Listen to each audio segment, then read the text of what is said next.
Welcome to Shameless Leadership. I'm your host, Sarah Dean. This show is for women leaders who are committed to advancing both their own leadership and the leadership of those around them. In each episode, I offer practical strategies and inspiring stories to help you become a more confident, compassionate, and curious leader. The truth is, you were born to lead. So let's start now, together. Hello, Shameless Leaders.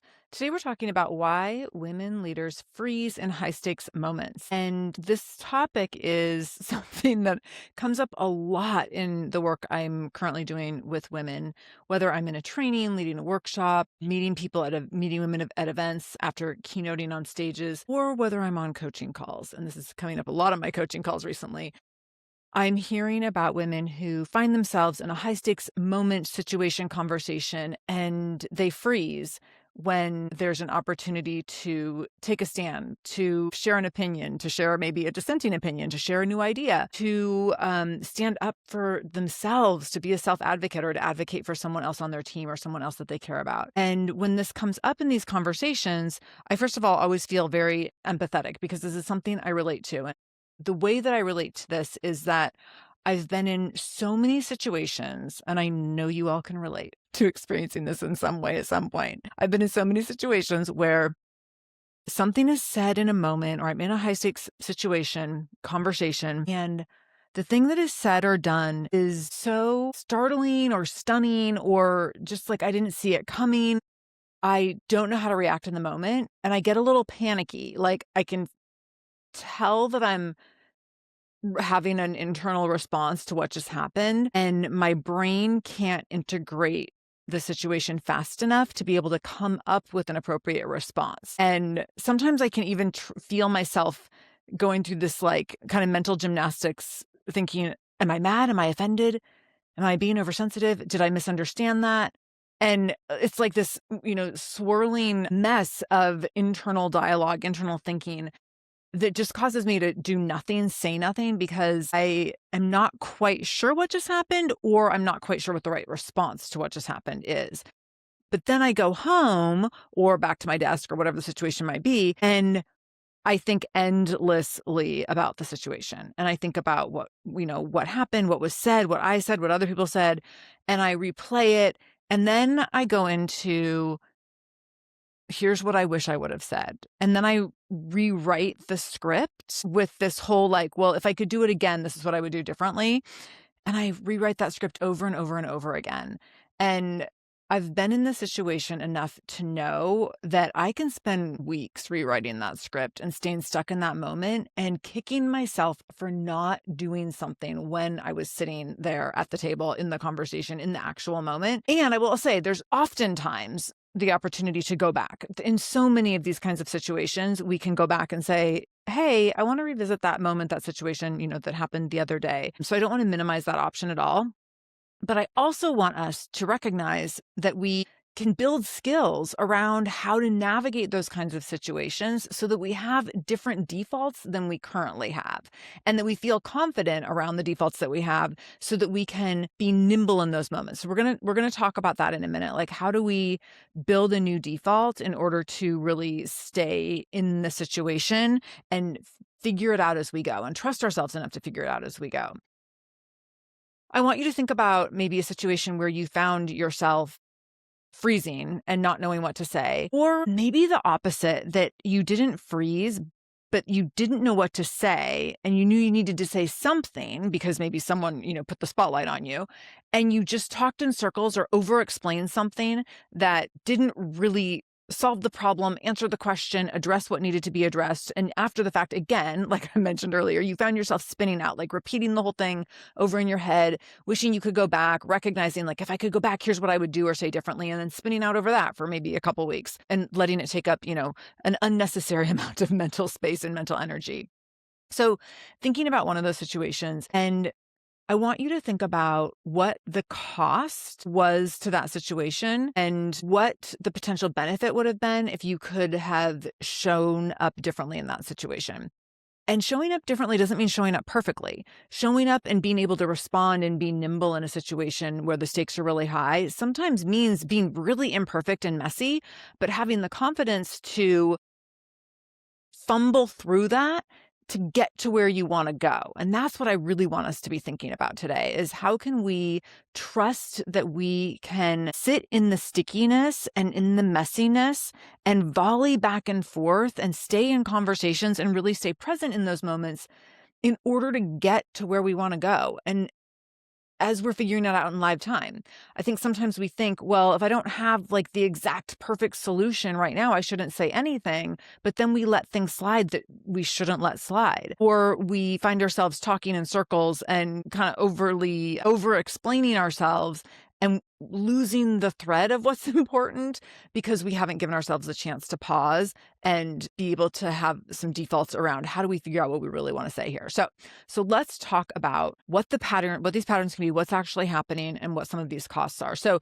the patterns that we're having here that happen, not dissimilar to a trauma response. So when we're in a sticky situation and our body starts to sense like, oh my gosh, there's danger here. There's something like, and danger, maybe not necessarily meaning like actual trauma danger, but like there's something here where I can tell that I'm getting uncomfortable, that things are not going the way that I expected or wanted, or maybe there is actual danger. Maybe we see that there is, things are being said and done that are harmful to other people or to us. So what are our common responses? So we have fight, flight, freeze, and fawn, which many of us are familiar with, but fight, flight, freeze, and fawn. So fight would be like we fight back, we start engaging in like upping the ante. This is often really not productive. And we're emotionally charged enough that oftentimes we're losing sight of like how we can come together to find common ground and move forward. So that's fighting. In flight, we have like, we just completely shut down and we say nothing. So, and we take off, like we disengage, we leave the space, we like, remove ourselves completely.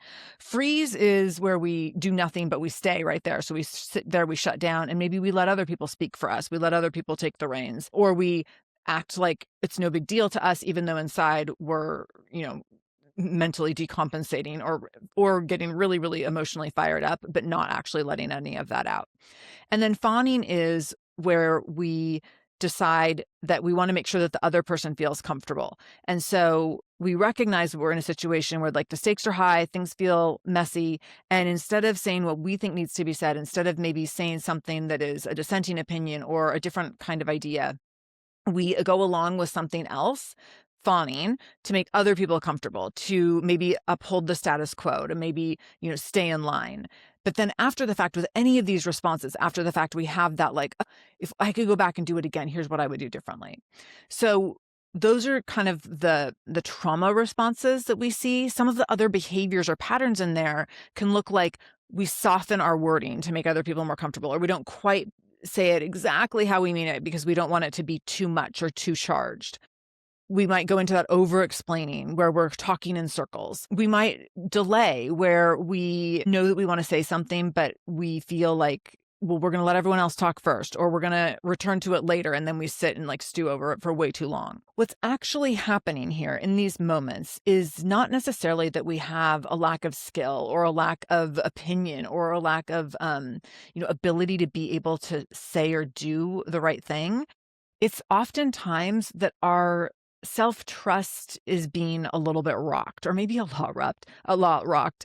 And there's some disruption there. There's some disruption in terms of us feeling like we can comfortably stay engaged, stay present, and navigate maybe a difference of opinion, and maybe like, someone else is really upset about something and we don't know how to handle someone else's emotion.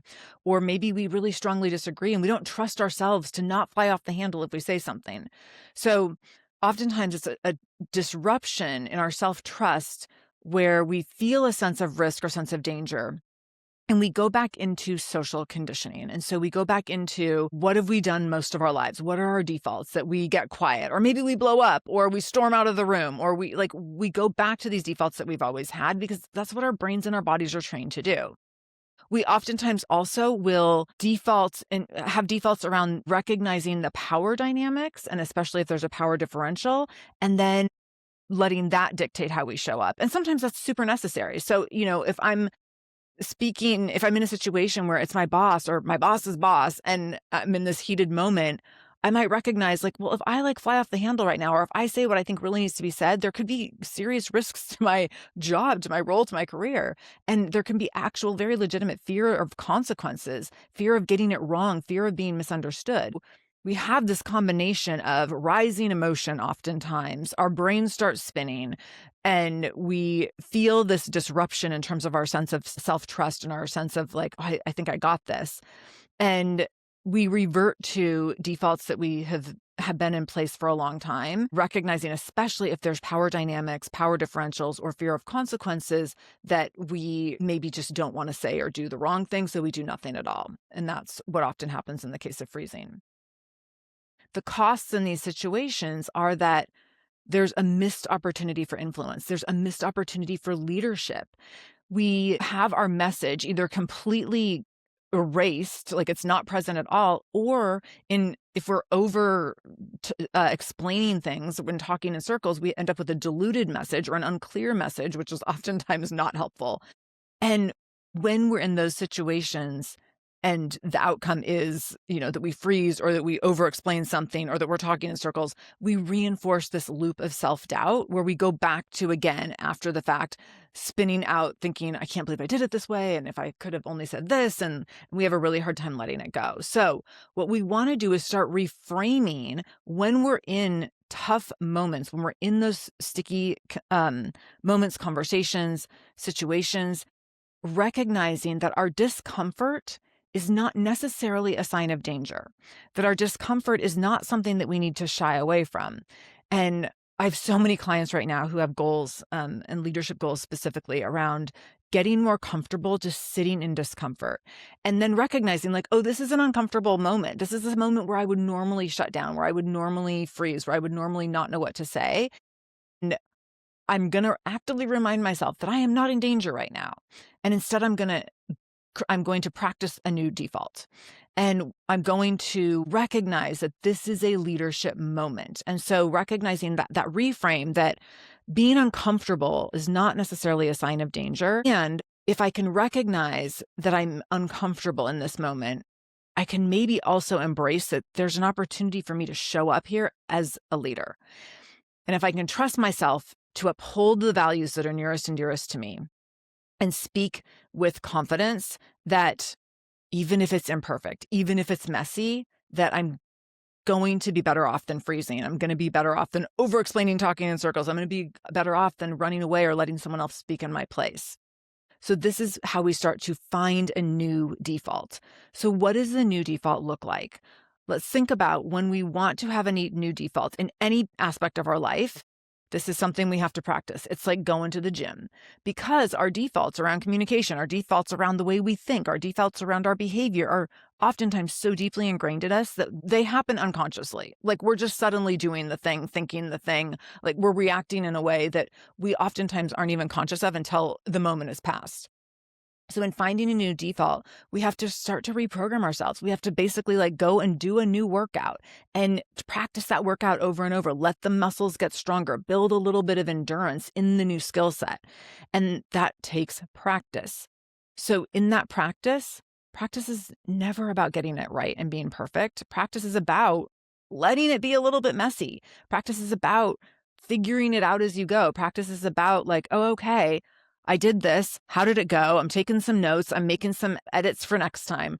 That's how we end up building those new defaults over time. So how can we find those new defaults? So first of all is catching the moments and recognizing like, oh, this is a moment where I typically do X behavior that I don't want to do anymore. So recognizing this is a moment where I have an old default. I don't want to resort to that default. I'm working on a new default. So that's the first thing, is recognizing that moment. The next thing is recognizing that I'm going to stay in this moment. I'm going to be in this moment, and I'm going to let this moment be a little bit messy. I'm going to practice being nimble in this moment. And practicing being nimble in the moment means a few different things I'm going to talk about in just a second, but like really embracing what does it mean to be nimble and thinking about this almost like a game of tennis or pickleball or some sort of like racket sport, but like where there's this volleying back and forth where I'm going to do this thing and then someone else is going to do something and then I'm going to do, and like we're reacting back and forth with each other. And I'm trusting myself that whatever comes my way, whatever comes across the net, like I got it. I got my racket out, I'm ready to receive, and I can volley the next thing over and then be prepared for whatever comes back at me. So I'm ready to, that's being nimble, right? I'm ready to be nimble. I'm ready to be in the moment, be present, not aiming for perfection. I'm not going to get perfect shots. And that's not the goal. The goal is not to have like the one line zinger that like shuts everything down. The goal is to be able to stay present and nimble so that other people can have their whole host of experiences and reactions and words and what have you, and that you can just stay there and stay with them without having to be overly concerned with how to control them or what kind of, how you can be responsible for their emotions or their responses, because you can't be responsible for that. When you know you can be nimble in sticky moments, when you have that deep trust that I can be nimble, I can stay present, things really start to shift. So what does it look like to practice being nimble? The first thing you can do in practicing being nimble is to really listen to what's being said. So if you know that you have a default around shutting down or immediately trying to jump in and over-explain, instead pause, catch yourself, really listen to what's being said and pick out from what's being said, what is the piece that you need to respond to? Not what are the 18 things that you need to respond to that also pulls in 18 things from the last 18 years of your life. Or your last 18 months of history with this person, or the 18 ways that they've annoyed you over the last 3 weeks. But instead, listen to what's really being said and what one piece matters most right now. Then, in your nimbleness, connecting to a common goal. So recognizing, oh, okay, this person just said this, or this is like what's kind of like the high level headline of what's happening right now. How can I connect this to a common goal? Okay, so you said that you're really frustrated with this one thing. What I know is that it's really important to both of us that we are supportive of XYZ initiative, or that we are supportive of a client outcome here, or that we're supportive of, upholding, the integrity of this product. So really looking at what's the connection to a common goal here and how can we stay connected to that common goal? Because when we can stay connected to that common goal, we can keep the other person with us, right? So we want to be able to keep the other person with us because they'll keep listening then. If we can't keep them with us, they'll stop listening. They'll shut down or they'll, fly off the handle and go off on their own thing. And now we don't have anyone who's listening to us while we're trying to listen to them. Being willing to be humble. So in your nimbleness, being willing to be humble keeps other people engaged. So this looks like, hey, tell me more. I'm not sure I quite fully understand. Or it's really important to me that I get this right, or that I understand where you're coming from. So explain this, and can you explain this in this way? Or I'm not totally understanding what you mean by this. So asking questions that demonstrate humility and that demonstrate like, I'm trying to figure this out and I'm not quite there yet.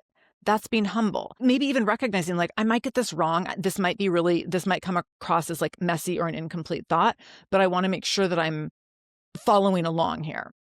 So being willing to be humble, being willing to be vulnerable. So being willing to be vulnerable is acknowledging, I don't have the exact perfect answer right now, or this is a really tricky situation. It's really layered, but I want to stay in this conversation. So being humble and vulnerable can allow you to stay nimble, and it gives you that time and space to volley back and forth in the moment, right? When we're thinking about how to integrate this, then we're going in preparing to be nimble, preparing to find that common value, common goal that we can connect with, preparing to be humble and vulnerable, not trying to make it perfect.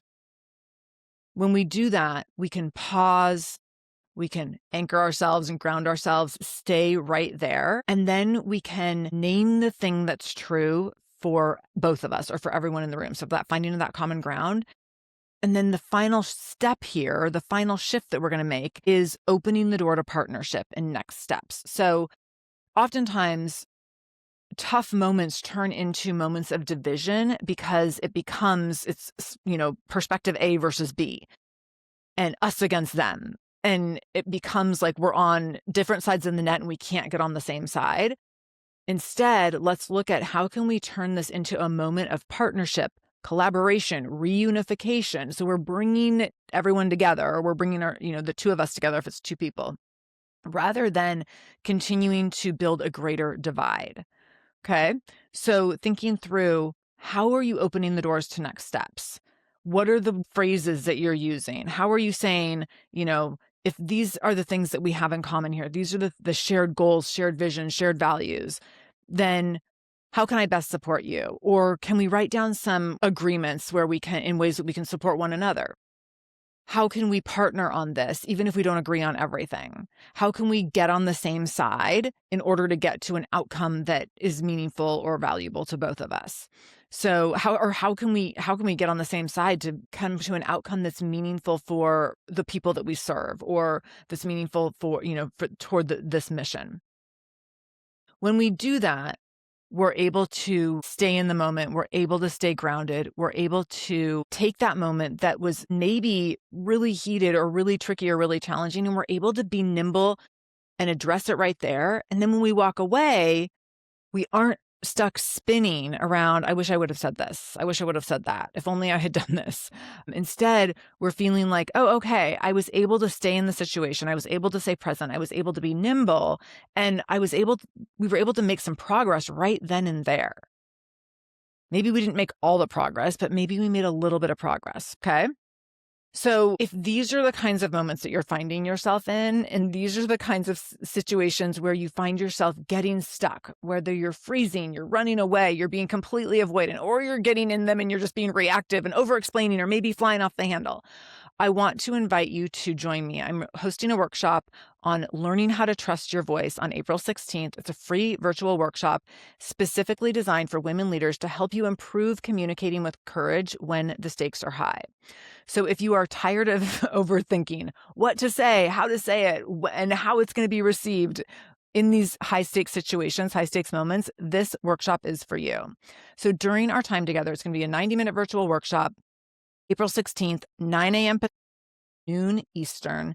During our time together, you're going to identify the internal barriers that undermine self-trust in your communication. You're going to build comfort with communication discomfort. You're going to practice advocating for yourself and your team in high-stakes moments and situations. You're going to apply a practical framework for leading daring conversations, and you're going to translate your self-trust into action through real-time communication practice. Here's the thing. This workshop is intentionally interactive because this is what I always get asked about. Like, we want to learn more about communication. We want to practice it in real time. We want to be able to take tips and integrate them right away so that then we can integrate them in the workplace or in these real life situations immediately after. So this is an interactive workshop. We're going to be talking about real situations. We're going to be practicing some real scenarios. I promise I always make this super fun. It's fun. It's funny. We make it light, but we also dig into some of the heavier, intense stuff that's very, very applicable to what's actually happening in your leadership life right now. So if you're recognizing yourself in any of this, this is exactly the kind of place that you can come and practice, because this isn't necessarily something you can just think your way into doing better. This isn't something where I can just tell you hey, do this, this, and this, and then you'll be better at communicating this way. It really is something that has to be practiced. You got to go to the gym to strengthen the muscle, to build the endurance, to change the default. So this is your chance to do that and build the skills in real time. I would absolutely love to have you there.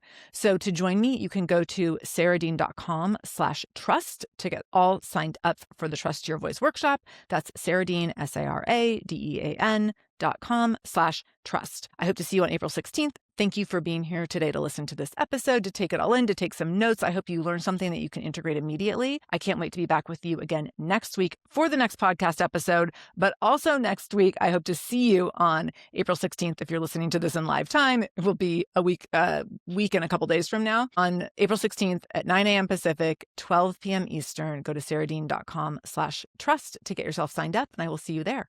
Until then, know that I'm in this with you always. Thank you for allowing me to spend time in your ear today. If you liked this episode, be sure to subscribe to this channel. To learn more about my speaking, training, and coaching services, visit saradean.com. That's SARADEAN. I would also love for you to connect with me on LinkedIn at saradean.com/LinkedIn or on Instagram at saradeanspeaks. I love hearing from my listeners. Thank you for showing up for yourself today. I see you, I hear you, and I'm holding space for you today and every single day.